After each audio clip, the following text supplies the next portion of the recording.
Now, nearly $1.5 billion in additional aid to Ukraine. Hints that the US may lift its objection to Ukraine striking well inside Russian territory, and renewed sanctions amid the accusation that Iran is providing missiles to Russia. Now, those are the main headlines, as the US Secretary of State Antony Blinken and the British Foreign Secretary David Lammy pledged additional support to Kyiv. That aid is aimed largely at bolstering Ukraine's energy grid that Russia has repeatedly pounded ahead of an expected difficult winter there ahead. It remains, though, with the question of Ukraine being allowed to strike inside Russian territory that still remains difficult to overcome.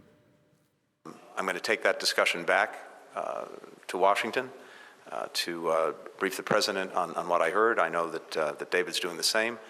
And both of our bosses, no doubt, will discuss this when they meet later this week. From day one, as you've heard me say, we have adjusted and adapted as needs have changed, as the battlefield has changed, and I have no doubt that we'll continue to do that as this evolves.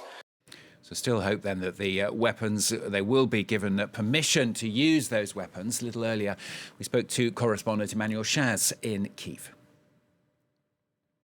What Ukraine was expecting was hoping for rather, was an announcement that there was a lift on the restrictions about the use of long-range weapons within Russian territory. There was no such announcement. However, there is room for hope in the coming days, in the coming weeks for Ukraine. Why? Because Antony Blinken hinted at a possible change of policy, at an ever-evolving stance from the US, depending on the situation on the ground, depending also on what Russia and Russia's allies do. And it's very much something that David Lammy also mentioned when he talked about the Iranian drones that had been delivered to Russia. For the UK Foreign Secretary, this is a game changer in terms of the Western perspective as to how they help Ukraine. So there were pledges of additional help, and also this promise, if you will, that